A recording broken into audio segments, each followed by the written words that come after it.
muito mais difícil, consequentemente mais meritória, que é a de perdoar aqueles que Deus colocou no nosso caminho para colocar a nossa paciência à prova. O sacrifício mais agradável a Deus é o que fazemos do nosso próprio ressentimento. Perdão acalma, serena a alma, rejuvenesce, fortalece a boa vibração. Respira, faz uma oração, pede a Jesus para aquele irmão que desconhece a lei de ação e reação.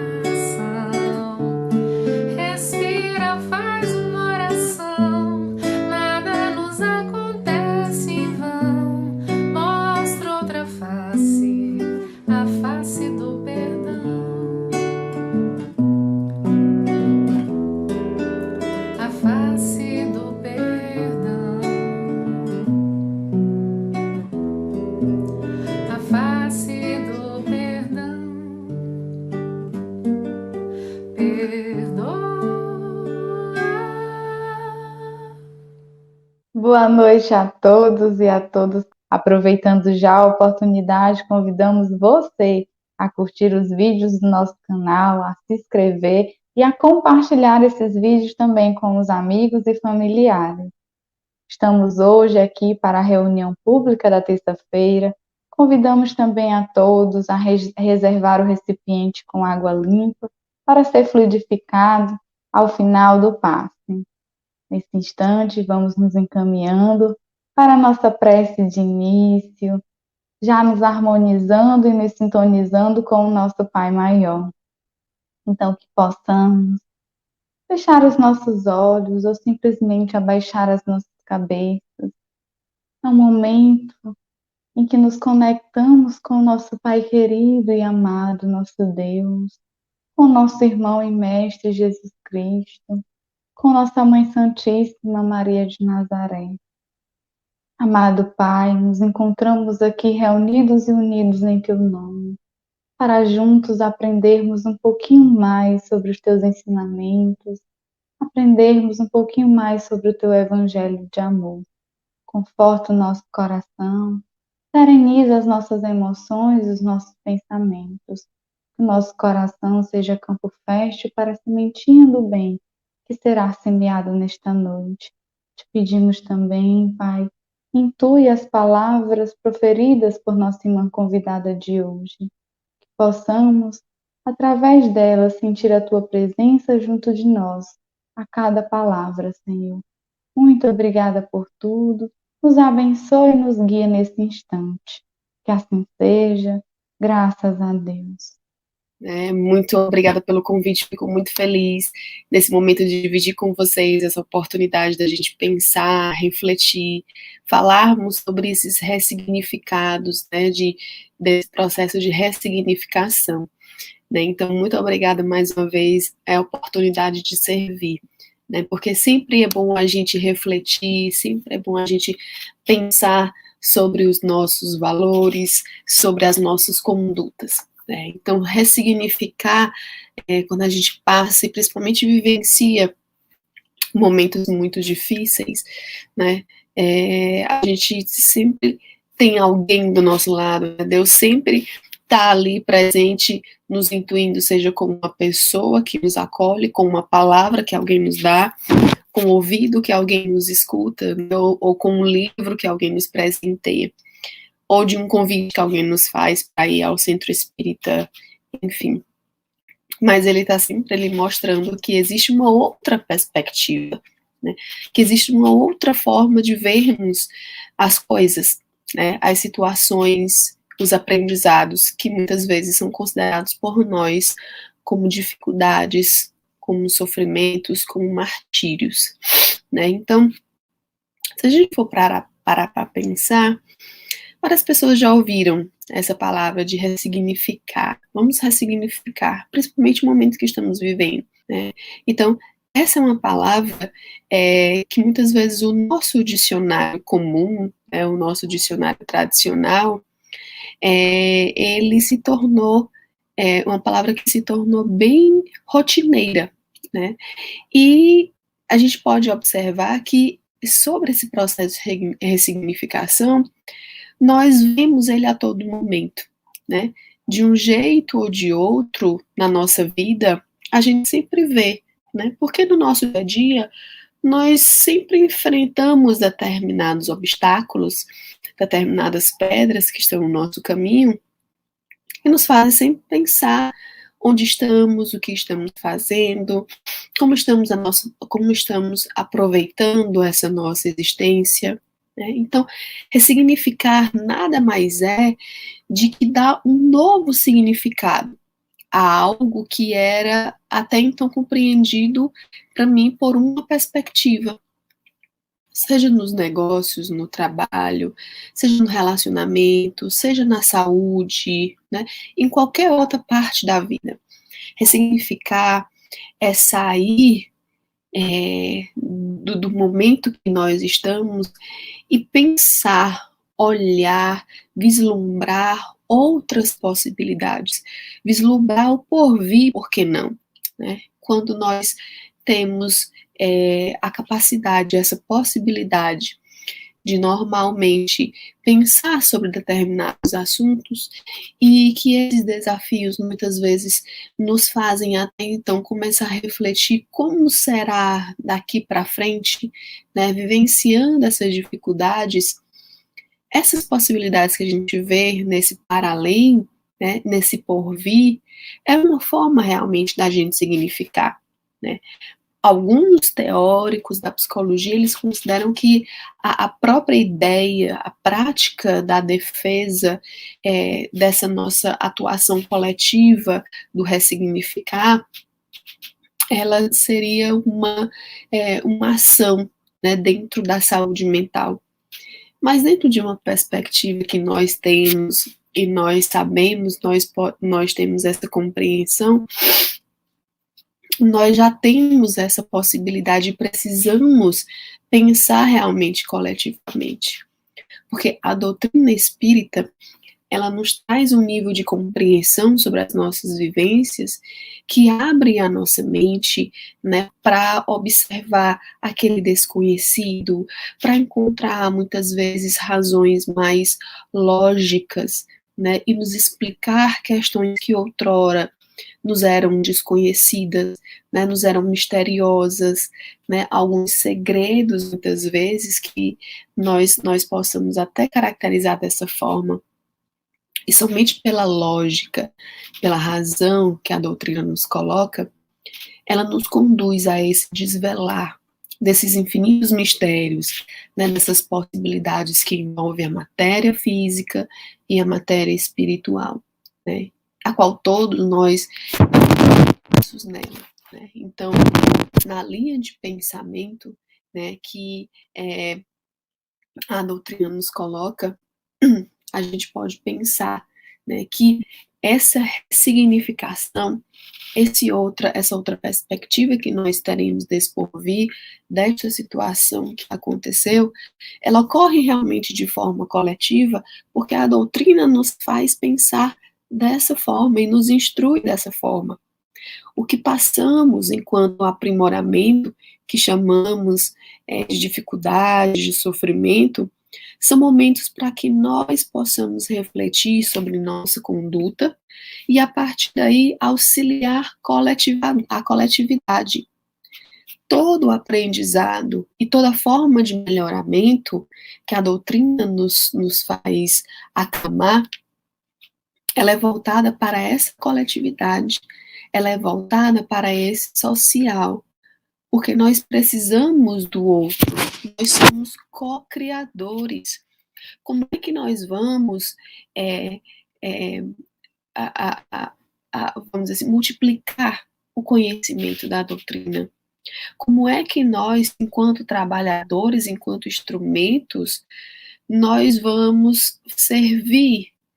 Nós servimos ao outro, nós servimos à coletividade. Mas para que nós possamos realizar esse trabalho, nós precisamos estar bem. Então, é nesse momento em que a gente vai refletir, né, no diante das nossas ações, diante de outras perspectivas, para que as nossas experiências, elas nos mostrem que nós podemos passar por determinadas dificuldades, sim, né? Então, Deus, né, se a gente for por esse pensamento, Deus nunca vai dar um fardo muito maior daqueles que a gente pode sustentar. Já começa daí. Por que a gente tem que saber?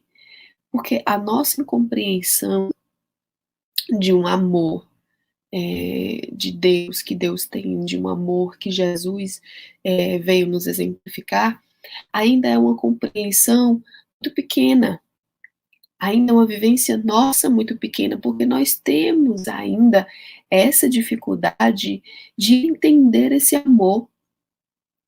Nós precisamos passar por esses atropelos, nós precisamos passar por essas vivências de nos afastar do nosso Pai, para que nós possamos perceber que nós estamos perdendo coisas muito valiosas.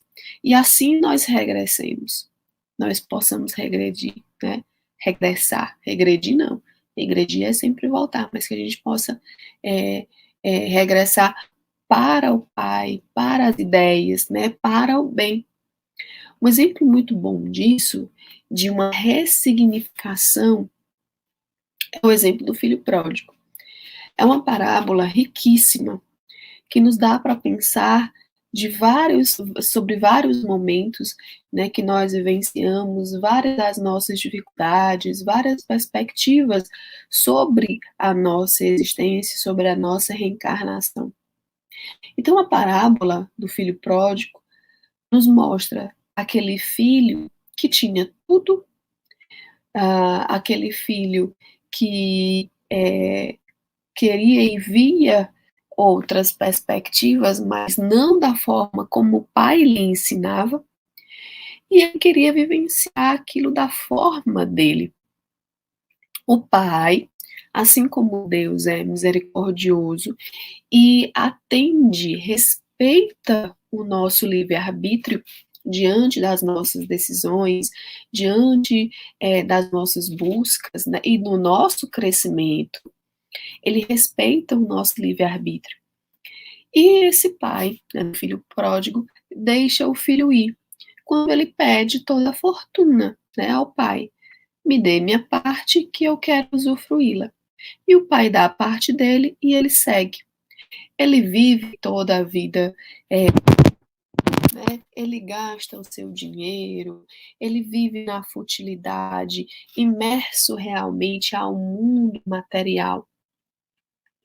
Mas ele começa a perder esse dinheiro e passa várias dificuldades, né? Dentre essas dificuldades, chega a um ponto a ele ser menos, vamos dizer assim, a ele não ser nem tratado igual aos porcos, né? Que na cultura, na época, os porcos eram os bichos mais, vamos dizer assim, os mais sujos, né, os bichos menos respeitados. Então, quando a pessoa se presta a ser considerada menor que um porco, ela realmente está no fundo do poço. E essa é a situação do filho pródigo. Essa é a situação que muitas vezes nós nos encontramos, no fundo do poço. Muitas vezes não vemos perspectiva na nossa vida, muitas vezes nos arrependemos de muitas escolhas do que fazemos. Mas a gente sempre lembra que nós temos um Pai que sempre nos auxilia, né? E que sempre nos ama, e que ele não nos deixa desamparado. E foi isso que o filho pródigo pensou. Eu vou retornar para a casa do meu pai. E sempre que nós estamos no sofrimento, nós pensamos no nosso Pai e retornamos para o nosso Pai. Porque todo o processo de sofrimento, ele nos faz refazer essa ligação, esse religar, né? Botar a religião em primeiro plano, né? A espiritualidade em primeiro plano. Então ele regressa e o pai abre os braços, manda fazer uma festa, mata os bichos para poder fazer a festa e alimentar a todos.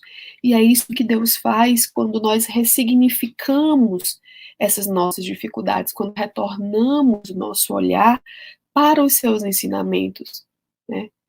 Ele se enche de alegria, porque ele realmente quer que nós possamos aprender. Então, ressignificar é nós darmos uma outra perspectiva, um outro olhar para essas dificuldades. Não é fazer com que na nossa vida não existam mais dificuldades, não, porque isso não vai existir. Primeiro, porque nós sabemos que nós estamos num mundo de expiação, provas e expiações. Aliás, nós estamos já no mundo ali num processo de transição, né? E que nesse processo de transição, nós devemos repensar também sobre nossas condutas, né? Então, se nós estamos nesse mundo em que nós precisamos ainda lidar com as paixões, com os vícios, né, com o sofrimento, nós sempre teremos ele enquanto mão niveladora de todos nós, né? A dor e o sofrimento é essa mão niveladora que nos coloca a todos no mesmo patamar. Não existe ninguém melhor do que ninguém, né? Nós estamos aqui para aprender, né? Então, se nós estamos nesse mundo para passar por esses aprendizados, é que nós precisamos dele e muito. Ainda somos vaidosos, ainda somos orgulhosos, ainda somos invejosos, né? Um exemplo, sempre que acontece algo na nossa vida, e principalmente que nos faz pensar sobre esses aprendizados, nós, quando atravessamos, né, ou quando vamos pedir, né, vou dar um outro exemplo que me veio agora, na prece que Jesus nos ensinou do Pai Nosso, quando a gente diz assim, seja feita a vossa vontade, a gente está pedindo, né, auxílio ao nosso Pai, que nós estamos ali como uma forma de respeito e de aceitar e dizer que o Senhor sabe de tudo, é inteligência suprema, é perfeito, é amor. Então, se sabe de tudo, seja feita a vossa vontade. E aí, quando nós também fazemos a nossa prece, nós pedimos paciência, nós pedimos a tranquilidade, né? E nesse momento que nós pedimos paciência, a gente espera que Deus, né, traga a paciência num pote, derrame ela sobre nós, para que a gente possa praticá-la, né? Não é assim. As coisas ocorrem na nossa vida do jeito que a gente quer, não no tempo que a gente quer e não da forma que a gente quer. O nosso aprendizado, se nós pedimos paciência, Deus vai mandar uma pessoa que nos faça exercitar e aprender essa paciência. Não vai nos dar a paciência de bandeja. Por isso que quando nós temos e se ressignificando, né, essa nossa perspectiva, a gente compreende que essas dificuldades é que nos tornam quem nós somos. As dificuldades, por exemplo, que nossos pais passaram, foram elas que tornaram eles quem eles são hoje. Então, é um erro nós acharmos que nós devemos evitar o sofrimento a qualquer custo, porque o erro é educador, o erro é pedagógico, o sofrimento é pedagógico. Então, é necessário que nós possamos vivenciar esses sofrimentos, é necessário que nós devemos utilizá-los, né, enquanto uma matéria, enquanto uma necessidade nossa. Aí esse, vamos dizer, um dos fundamentos, né, da nossa doutrina de amor, faz com que ela seja realmente consoladora. Porque por muitas vezes ela nos dá a compreensão de que, por exemplo, momentos difíceis que todos estamos vivendo tem a sua perspectiva, sim, de aprendizado, tem a sua perspectiva, sim, o seu lado positivo em que a gente pode olhar. Não é deixar de levar em consideração os sofrimentos e as dificuldades, por exemplo, de outras pessoas. Vou dar um exemplo da nossa situação, né, da pandemia.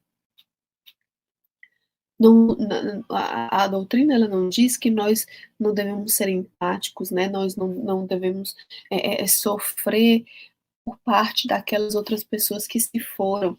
Mas se a gente for pensar, muitas pessoas que eram individualistas, que eram egoístas, né, não deixaram de ser, mas pelo menos estão se abrindo à coletividade. Quantas pessoas se reúnem para rezar? Quantas pessoas se reúnem para fazer terços, para fazer orações, para fazer suas vibrações?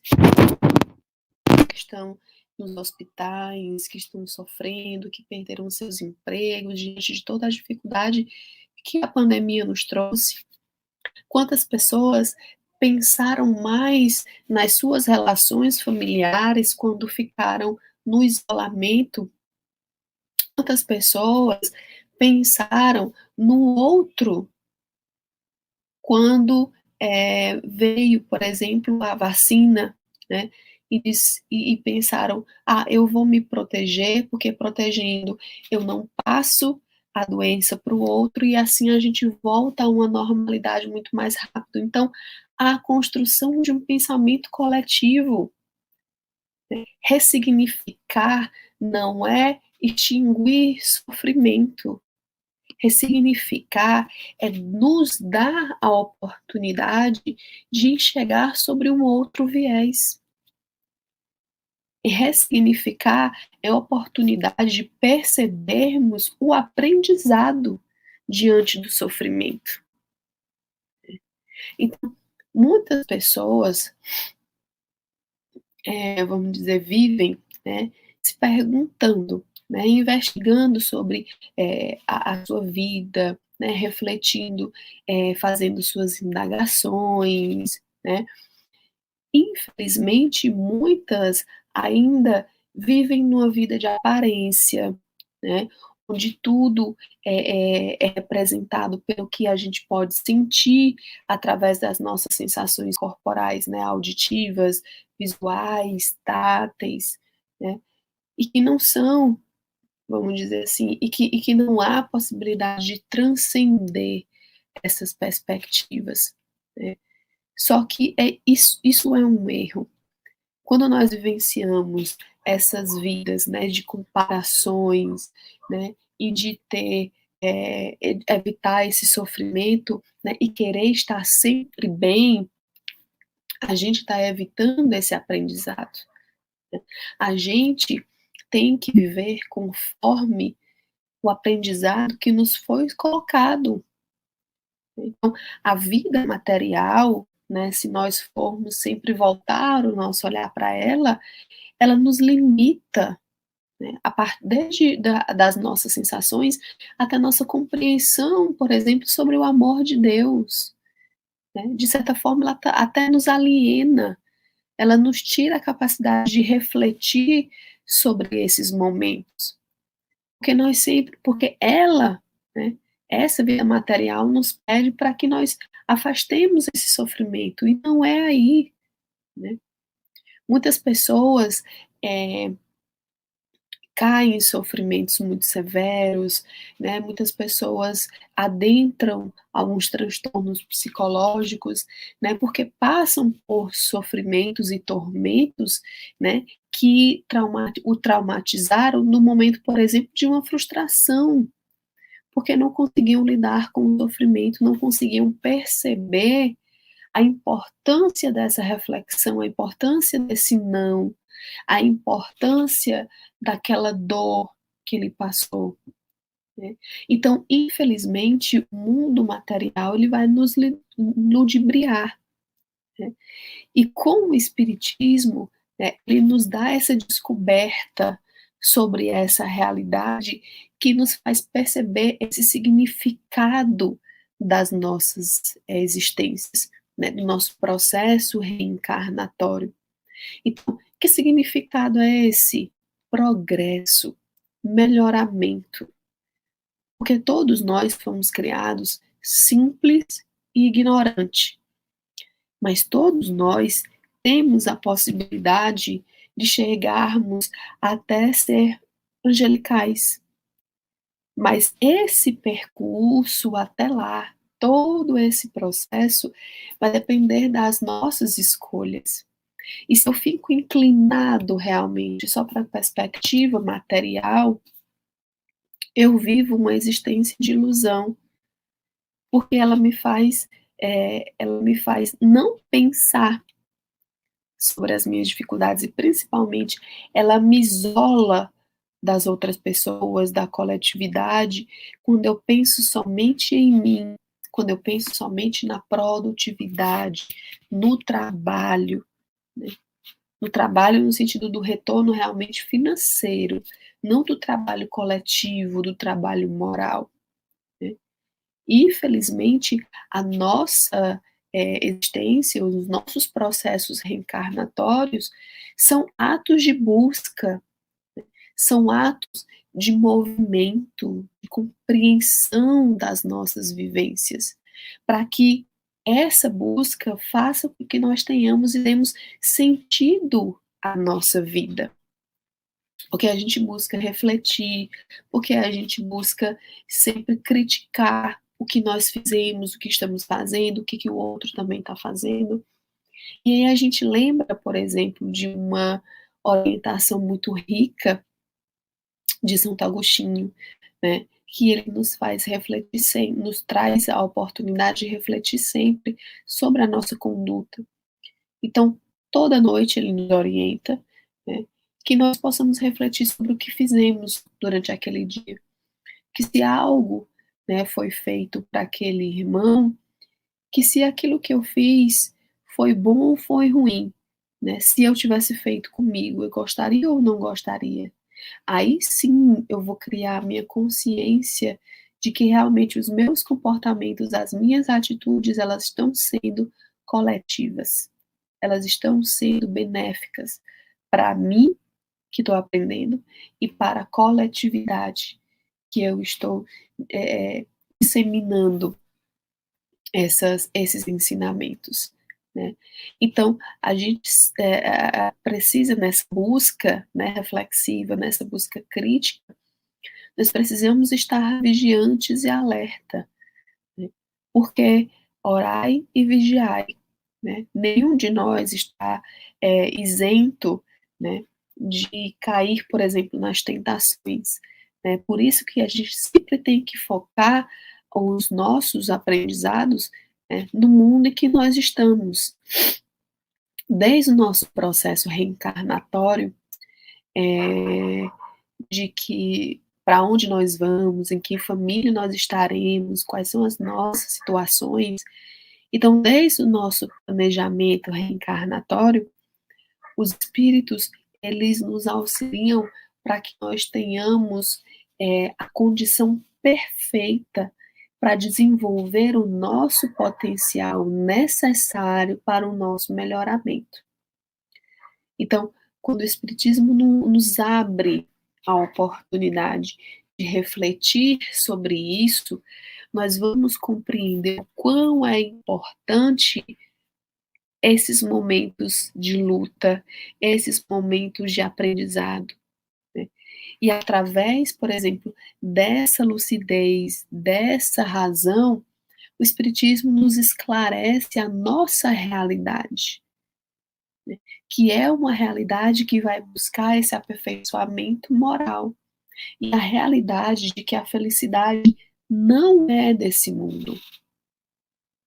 Porque aí eu vou perder, por exemplo, o sentido e o valor da vida, se eu for focar somente na felicidade.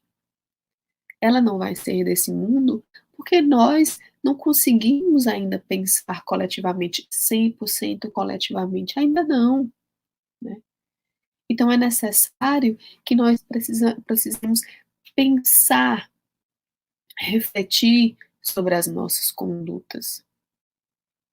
Quando a gente utiliza o nosso tempo, né, em meio a essas obras do progresso, né, quando a gente pensa, né, sobre o quão o homem ele se debruça diante das questões materiais, né, utilizando a sua inteligência, a gente pode observar que esse mesmo homem, né, homem não no sentido do masculino, mas homem enquanto ser humano,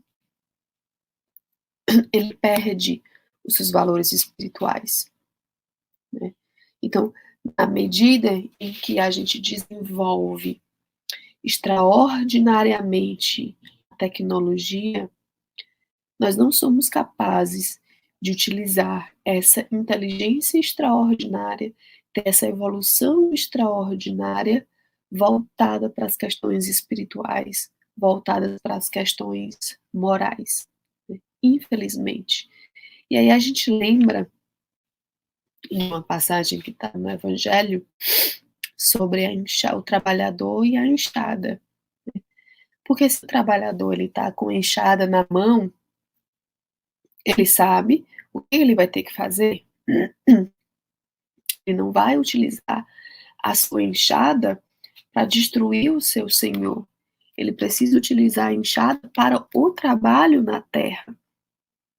Então, se nós temos a oportunidade de utilizar a nossa inteligência, porque somos inteligentes, saímos dos nossos instintos, né, e passamos por esse processo de aquisição e desenvolvimento dessa inteligência, se nós utilizarmos a nossa inteligência para o bem, para a coletividade, para o desenvolvimento, por exemplo, dessas pessoas que desenvolvem, né, a vacina, né, que pensam em recursos para melhorar, sei lá, a qualidade de vida de pessoas com câncer, com HIV, AIDS, né? Então, se todos nós utilizássemos a inteligência que nós temos, a Terra ela gravitaria em mundos muito mais elevados. Mas nós ainda somos egoístas porque nós não conseguimos ressignificar nem a utilização dos nossos valores, nem a utilização das nossas conquistas, nem a utilização daquilo que Deus nos deu enquanto dádiva. Nada é nosso. Essa inteligência não é nossa. Essa capacidade de desenvolver produtos, fabricar dinheiro, juntar muito dinheiro, posses, não é nossa. Porque Deus quer que nós a utilizemos para o bem coletivo. Então a gente precisa adquirir uma capacidade de nos comunicarmos, né, e fazer as nossas ações enquanto seres humanos, né, enquanto seres em evolução, enquanto seres que realmente estão se esforçando ali para passar de ano, né, naquela escola. Então, não é uma existência voltada só para mim. A reencarnação, eu vou aprender a fazer isso. Então, essa reencarnação, eu vou olhar para mim. Não existe esse só para mim. Eu preciso do outro. Como é que eu vou exercer aquilo que eu preciso aprender? Como é que eu vou realmente colocar a prova e dizer assim, olha, aprendi, pode me mandar um planeta mais evoluído. Como é que a gente vai exercitar isso? Como é que a gente vai mostrar isso? Né? Então, nós temos, né, que prestar as nossas contas, né, quando nós retornarmos à nossa verdadeira pátria, né, a pátria espiritual. E lá que nós realmente vamos saber o que eu fiz com a minha inteligência, o que eu fiz com as minhas perspectivas diante do sofrimento, Será que eu quis evitar o sofrimento somente para mim? Ou eu utilizei da minha caridade, eu utilizei do meu aprendizado moral para auxiliar aqueles que estão passando por dificuldades muito maiores do que a minha? Nós somos herdeiros de nós mesmos. Né? Essa nunca foi uma frase errônea ou vã, né? Porque realmente, quando nós melhoramos ou quando nós conseguimos adquirir determinadas virtudes, nós damos frutos, né? Nós conseguimos mostrar e atingir pessoas e plantar um pouquinho dessa semente nas outras pessoas. Por isso que a gente reconhece a qualidade de uma árvore pelos frutos que ela dá. A gente reconhece que nós estamos caminhando de forma correta pelo que o outro nos apresenta de nós, pelo que nós fazemos pelo outro. Então, é nesse sentido de que a lei de ação e reação vai mostrar para a gente. Então, nós precisamos entender que esses momentos, né, tem até uma passagem que eu estava lendo para estudar, para a gente conversar hoje, de um psicólogo, né, ele é americano, e ele trabalha muito com a questão das palavras. E ele traz, por exemplo, a palavra crise, né? Crise econômica, crise política, crise social, crise aquilo, né? Parece que a gente está realmente num mundo de crise. E aí ele diz, a palavra crise, ela significa alteração, ela significa instabilidade, ela significa incerteza, ela significa conflito. Só que a nossa tendência é de identificar a crise como algo sempre negativo. A gente não identifica a crise como algo que pode nos fazer alavancar uma atitude de mudança, uma atitude de reflexão. Né? A Joana de Ângeles nos coloca, né?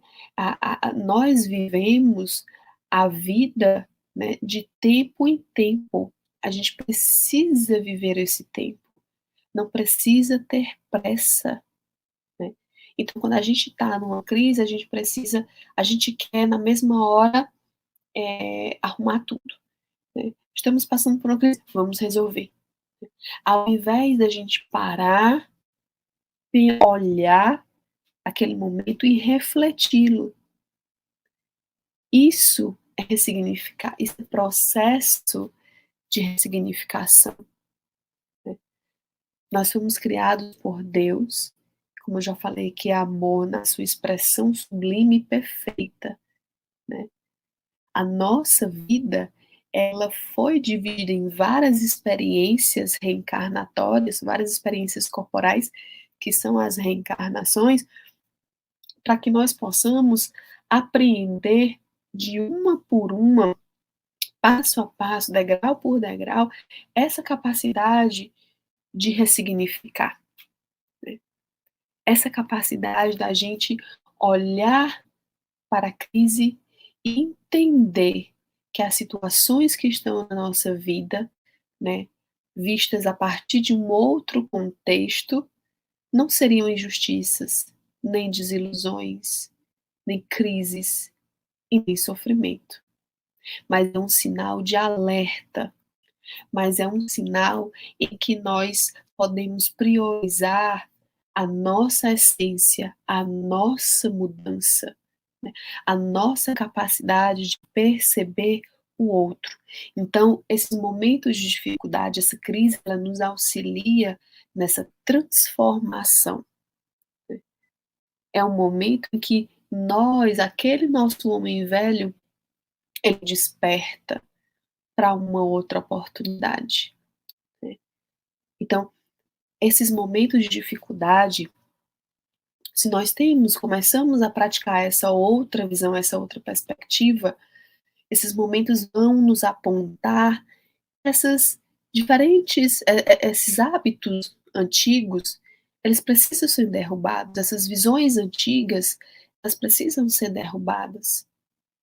Porque a gente precisa ter atitude, pensamento e um olhar que modifique o nosso padrão mental.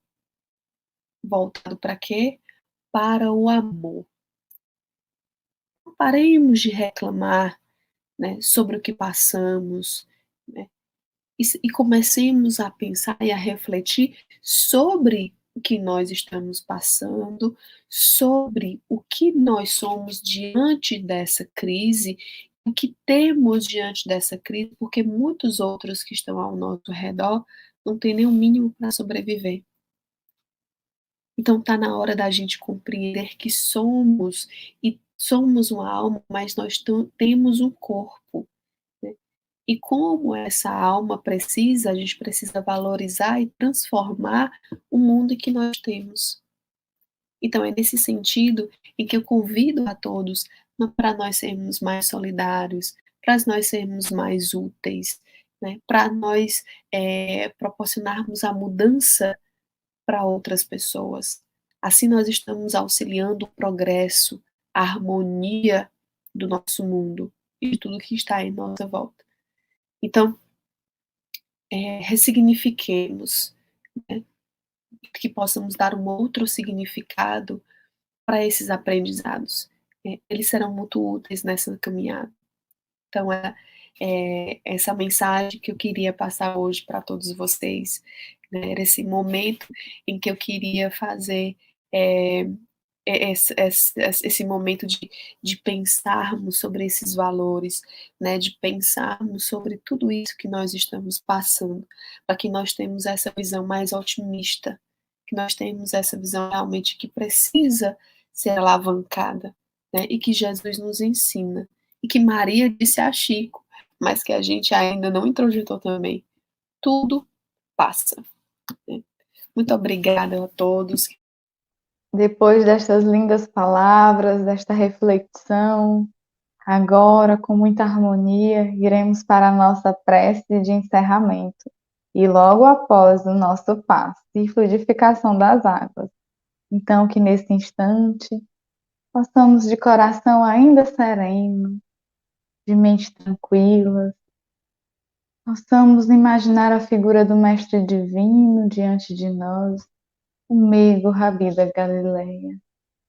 Amado Mestre Jesus, nos encontramos aqui, Senhor, a te pedir, consola os nossos corações, reconforta e reanima o nosso ser, para que possamos com alegria seguirmos nossa jornada evolutiva, que possamos, com muita boa vontade, reconhecer as nossas falhas e também buscar melhorar dia após dia. Nos abençoa, nos guia e nos protege. Que assim seja, graças a Deus. Vamos nos encaminhar agora para este momento lindo que é o momento do passe e fluidificação das águas. Nos preparemos para o momento do passe e fluidificação das águas. Coloque um recipiente com água limpa para ser fluidificada. Irmãos, não importa aonde você está, quais as dificuldades que está enfrentando, Jesus está sempre pronto para vir em nosso socorro. Coloque-se de maneira confortável, que lhe facilite a concentração e a receptividade. Respire lenta e tranquilamente. Inspire, expire. Inspire, expire. Encha seus pulmões de ar e solte bem devagar. Deixe que energias de tranquilidade e paz penetrem seus pulmões, circulem por todo o corpo. Sua alma, em harmonia com o corpo, se sente tranquila e em paz. Mentalizemos a passagem de Jesus, dia claro, os raios dourados do sol iluminam a paisagem alegre de Cafarnaum. Casario branco, trepadeiras multicoloridas e pássaros saltitantes enchem a paisagem de otimismo. A notícia das curas atraía a multidão dos necessitados. Subitamente Jesus aparece, esguio e belo. A túnica desce-lhe até os pés. Ao pôr do sol, todos os que tinham doentes atingidos de males diversos traziam-nos, e ele, impondo as mãos sobre cada um, curava-os. Assim narra o evangelista Lucas. Mentalize Jesus se aproximando de você. Ele impõe as mãos amigas sobre a sua cabeça. Perceba que de suas generosas mãos caem uma cachoeira de águas claras e puras, vindas do seu amor a te banhar. Derramam-se em sua cabeça, descem pelos ombros, banham todo o seu ser, te trazendo paz, serenidade, equilíbrio. Limpam todas as impurezas e te pacificam. Sinta estas águas te banhando, limpando. Respire. Mentalize agora Jesus como sol diante de você. Sua luz, seu calor te envolvem. Sinta as energias curadoras que emanam do Cristo em sua direção. Ele ouve as suas preces. Confie nele. Seu amor é infinito e te acompanha e protege, oferecendo de tudo o que necessitas. Confie. Absorva as energias curadoras de Jesus. Sua luz te envolve. Sinta essas energias percorrendo todo o seu corpo. Sinta-se fortalecido e em paz. Senhor Jesus, divino amigo, estende as tuas mãos generosas, Senhor, e transforma estas águas em remédio para os nossos males físicos e espirituais. Guarda-nos, Jesus, em sua paz. Estende as vibrações de amor em benefício do meu lar, Senhor. Que aqui possa reinar a paz, a saúde, a tranquilidade. Nós lhe rendemos graças, Jesus. Fica conosco hoje e sempre. Graças a Deus. Faça uso da água fluidificada.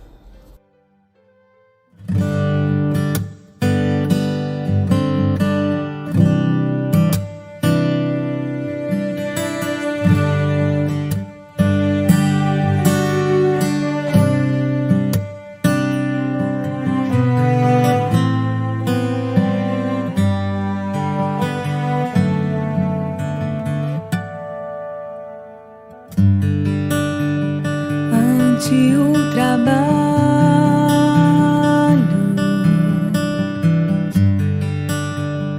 que nos confiaste,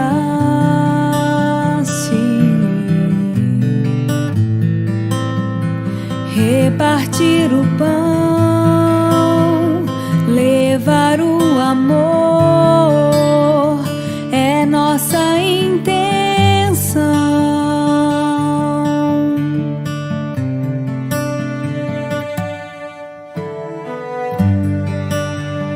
Posto de assistência,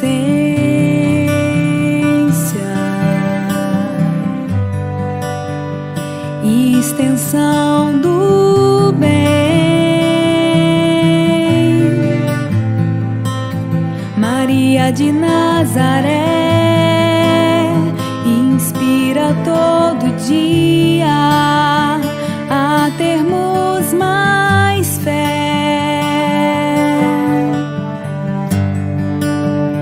a fazer o mesmo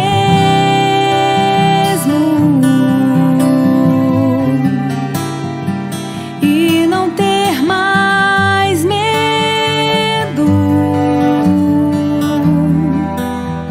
Sob essa luz e a do irmão Jesus, a paz será mais cedo.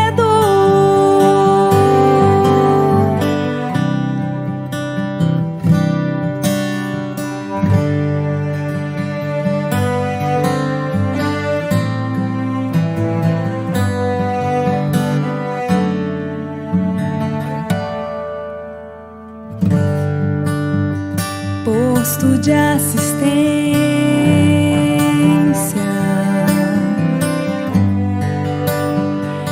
extensão do bem.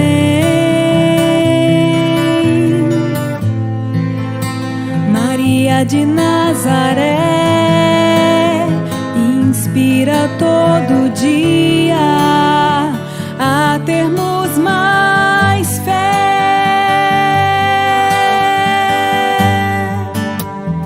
a fazer o mesmo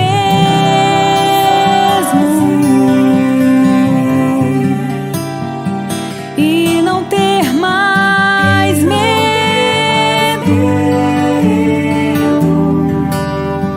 Sob essa luz e a do irmão Jesus, a paz será mais cedo.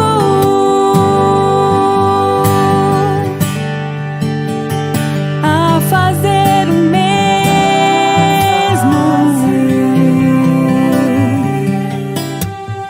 e não ter mais medo.